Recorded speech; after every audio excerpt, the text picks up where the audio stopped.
के खिलाफ, रिजर्वेशंस के खिलाफ बोलते हैं, ठीक है, वंशवाद के लिए बोलते हैं, ठीक है।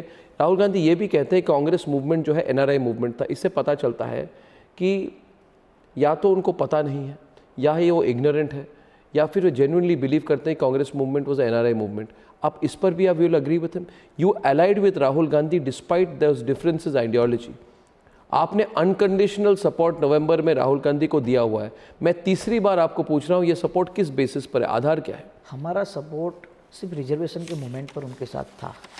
उन्होंने गुजरात के अंदर रिजर्वेशन पटेल समुदाय के लिए लागू करने की बात कही थी, किसानों की कर्जा माफ़ी की बात कही थी, और युवाओं को बेरोजगारी जो भत्ता मिलना चाहिए उस पर बात कही थी। सिंगल इशू पॉलिटिक्स नहीं होती है इस देश में।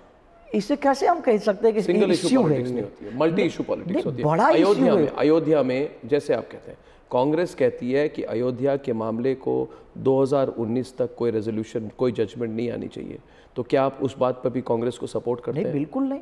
अगर राम मंदिर के मुद्दे पर जल्द से जल्द निर्णय हो जाएगा तो देश के सामने पूरी हकीकत आ जाएगी ना। हम राम मंदिर बने या मस्जिद बने या राम मंदिर न बने या कुछ और बने, उस पर हमें सवाल नहीं खड़े करना। हमें प्रश्न ये है कि इतने सालों से ये मूवमेंट चल रही है, इतने सालों से इस पर सवाल खड़े हो रहे, क्यों ना उसका सॉल्यूशन होना चाहिए? क्यों हमारे देश के अंदर सिर्फ विरोध की राजनीति होती है? कभी तो सॉल्यूशन की राजनीति होनी चाहिए ना।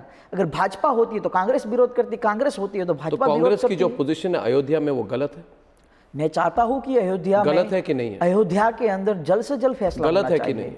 जल्द से जल्द फैसला होना चाहिए। कपिल सिब्बल और कांग्रेस पार्टी की पोजीशन गलत है कि नहीं? आप क्यों झिझक रहे हैं? आप बोलिए, खुलकर बोलिए। अगर वहां राम मंदिर बनता है तो मैं चाहता हूं किसी को दिक्कत नहीं होनी चाहिए। तो कांग्रेस पार्टी ये कहती है कि ट्रिपल तलाक के खिलाफ जो लॉ लाई गई है पार्लियामेंट में, उसको उन्होंने रोका हुआ है, और 9 करोड़ मुस्लिम औरतों को जो ये फायदा होता है उसको रोका गया है। क्या आप इसको भी सपोर्ट करते हैं? नहीं, बिल्कुल नहीं। तो आप हर चीज़ पे कांग्रेस के साथ हैं कि नहीं है? मैं हर चीज़ पर जो देश की होती है उसके साथ हूँ, उनके साथ, और खुलकर खड़ा हूँ। और दूसरे इश्यूज पर आप बीजेपी के साथ? अगर बीजेपी के साथ कैसे? अगर वो गलत है तो गलत है। ट्रिपल तलाक में आप बीजेपी के साथ हैं? देखो, ट्रिपल तलाक का जो मुद्दा है वो कहीं ना कहीं पॉलिटिकल इश्यू है, और इस पॉलिटिकल इश्यू के साथ मेरा व्यक्तिगत क्या विचार है वो मैं नहीं रख सकता, क्योंकि मैं किसी पार्टी का नहीं